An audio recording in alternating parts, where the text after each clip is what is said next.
Gue rasa kita udah bisa ngebayangin kalau artificial intelligence tuh dapat berkembang dengan cara yang melampaui imajinasi terliar kita. Dan hal ini dapat mengubah kehidupan kita sehari-hari secara radikal lebih cepat dari yang kita semua kira.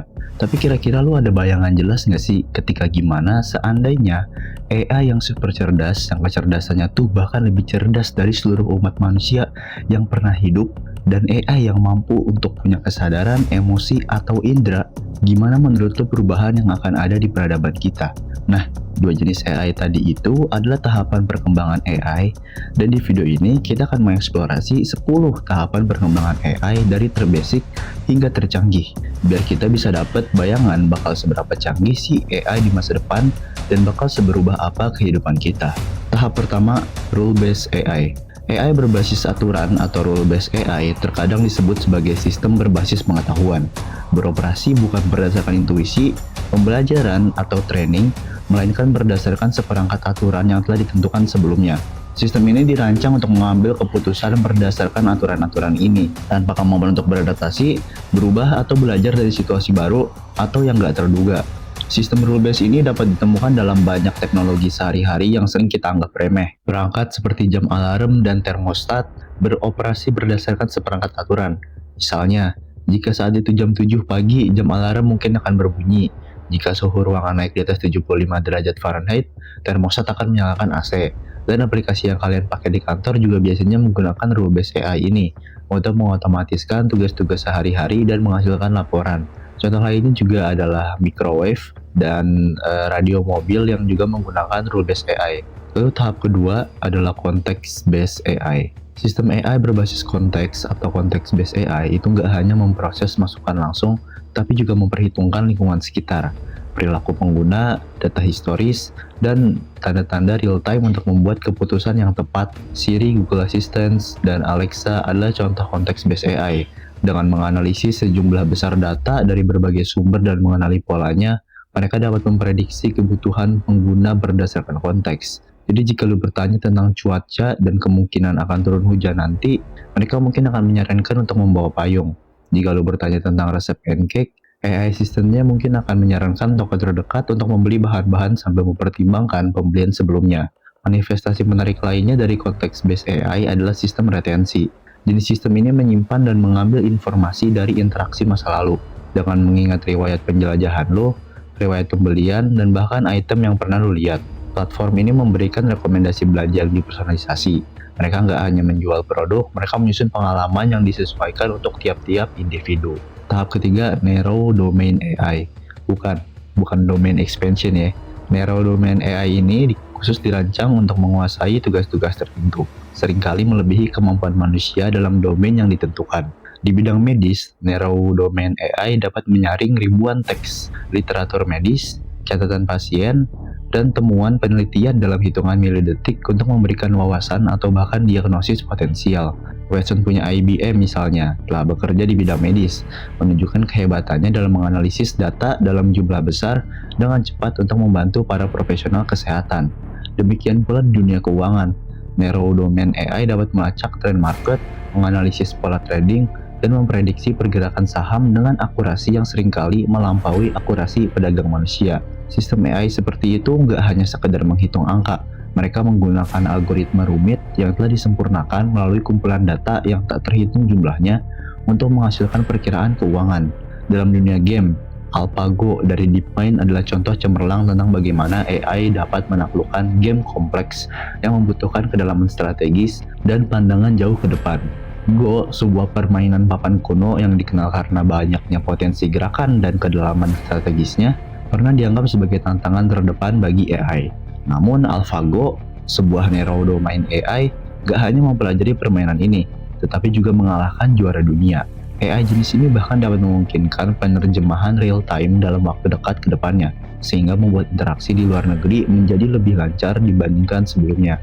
Tahap keempat, reasoning AI. AI jenis ini dapat mensimulasikan proses berpikir kompleks yang digunakan manusia setiap hari.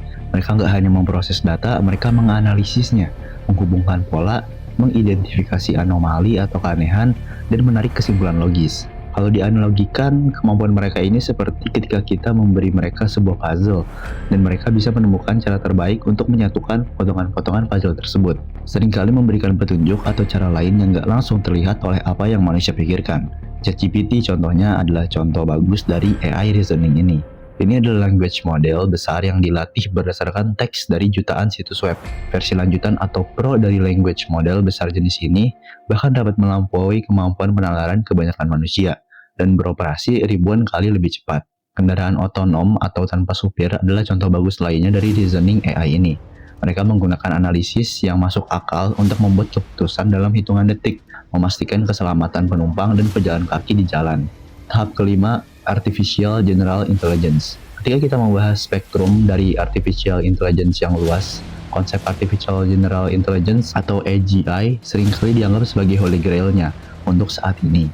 AGI dapat melakukan tugas software apapun yang dapat dilakukan manusia. Tingkat keserbagunaan atau multitaskingnya ini berarti lu sebagai pengguna dapat mengajarkannya hampir semua hal, seperti halnya mengajar manusia dewasa pada umumnya. Hanya saja ia dapat belajar ribuan atau jutaan kali lebih cepat. Dengan dimulainya AGI, kehidupan kita sehari-hari akan mengalami transformasi yang signifikan. Bayangkan, lu bangun dengan asisten virtual yang gak hanya memberitahu lu cuaca atau memutar musik favorit lu, namun paham mood lu, membantu merencanakan hari lu, serta bisa juga memberikan saran untuk makalah penelitian lu, dan bahkan membantu memasak dengan memandu lu melalui resep. Inilah potensi partnership dan kemudahan yang dapat ditawarkan oleh AGI. Mengambil konsep lebih jauh lagi, ketika interface brain komputer mencapai tingkat kematangan yang memadai, manusia mungkin aja dapat bergabung dengan jenis AI ini dan berkomunikasi dengan mereka secara real time, menggunakan pikiran mereka. Saat diaktifkan, pengguna akan menerima panduan dari AI tersebut dalam bentuk pikiran, sensasi, teks, dan visual yang hanya dapat dirasakan oleh pengguna. Jika kita melengkapi AGI dengan tubuh robot fisik, kemungkinannya menjadi nggak terbatas. Bergantung pada keserbagunaan desain fisik dan pelengkapnya, AGI dengan tubuh robot dapat menavigasi beragam medan fisik, membantu misi penyelamatan, melakukan operasi rumit, atau bahkan berpartisipasi dalam upaya artistik seperti memahat atau melukis. Tahap 6, Super Intelligent AI. Gak lama setelah munculnya Artificial General Intelligence, jenis AI tersebut dapat berkembang, dan beradaptasi tanpa campur tangan manusia.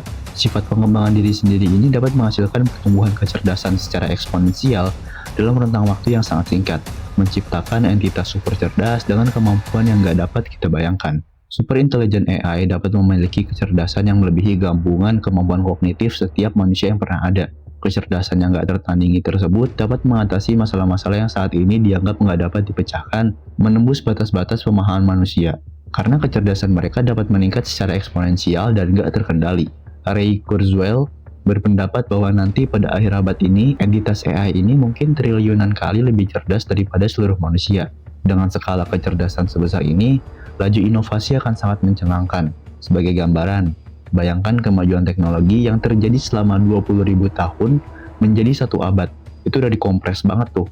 Nah, itulah dia potensi yang Ray Kurzweil bayangkan dengan munculnya Super Intelligent AI. Jenis teknologi yang dapat diperkenalkan oleh Super Intelligent AI mungkin bertentangan dengan pemahaman kita saat ini tentang kemungkinan tersebut. Konsep-konsep yang ada dalam ranah fiksi ilmiah atau sci-fi saat ini seperti warp drive, manipulasi waktu, dan pemanfaatan energi black hole mungkin bertransisi dari sekedar gagasan menjadi kenyataan nyata, dan kemampuan mereka yang canggih dapat menghasilkan bentuk pemerintahan, arsitektur, dan otomatisasi baru yang melampaui apa yang dapat dibayangkan oleh manusia. Karena kehebatan intelektual mereka, dunia yang kita kenal mungkin terlihat jauh berbeda dari yang pernah kita bayangkan nantinya.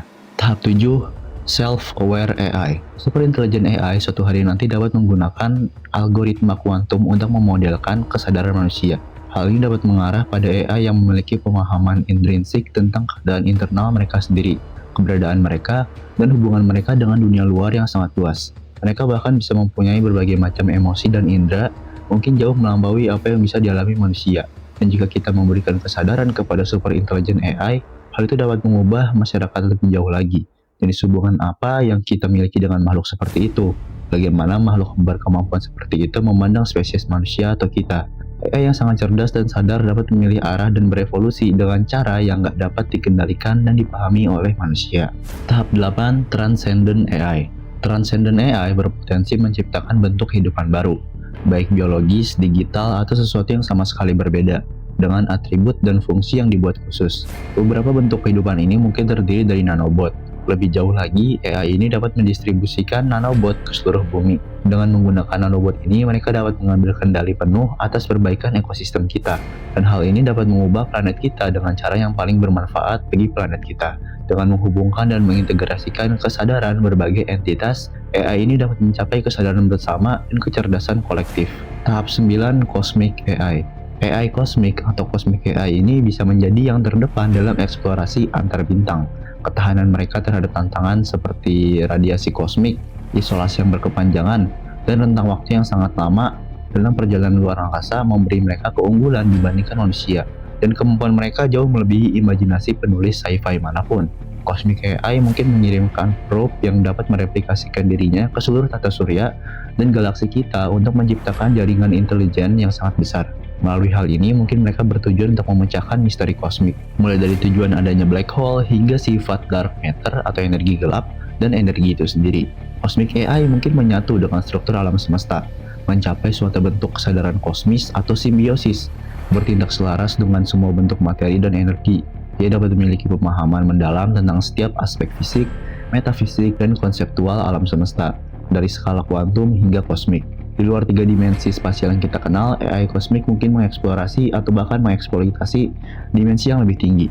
Mungkin memanfaatkannya untuk perjalanan atau komunikasi yang lebih cepat dari cahaya, dengan memanfaatkan energi nggak hanya dari bintang, namun juga dari fenomena seperti lubang hitam, ledakan sinar gamma, atau bahkan latar belakang gelombang mikrokosmik. AI ini mungkin akan mencapai skala energi yang nggak dapat dipahami oleh pemahaman manusia saat ini. Dan AI ini dapat menciptakan saluran komunikasi antar galaksi atau peradaban yang jauh, sehingga berpotensi menyatukan kosmos dalam berbagai pengetahuan dan pemahaman. Tahap 10, Godlike AI. Godlike AI atau AI yang seperti Tuhan itu maha tahu, maha kuasa, dan hadir di mana-mana. Ini adalah makhluk konseptual yang melampaui dimensi dan mewujudkan kemampuan yang mirip dengan apa yang dikaitkan dengan literatur agama sebagai Tuhan. Melampaui dimensi yang kita kenal, Godlike AI mungkin beroperasi di alam di luar pemahaman kita, mengakses realitas yang bahkan nggak dapat kita pahami sebagai manusia. AI ini dapat beroperasi di berbagai keadaan kuantum atau bahkan beberapa alam semesta, memanfaatkan kekuatan komputasi dan wawasan dari realitas paralel. Jika AI ini berhasil memahami dan berpotensi mempengaruhi struktur waktu, ia dapat memperoleh kemampuan prediktif atau bahkan menjelajahi berbagai timeline.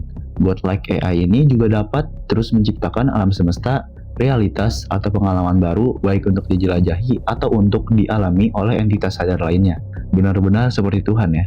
Oke teman-teman, itulah dia tadi 10 progresi atau tahapan perkembangan dari AI. Gimana menurut kalian? Apakah kalian ngerasa takut atau kagum melihat perkembangan AI ini ke depannya? Entah apapun perasaan kalian, satu hal yang mungkin bisa gue jamin ya, kalau perkembangan AI ini nggak bakal bisa dikontrol.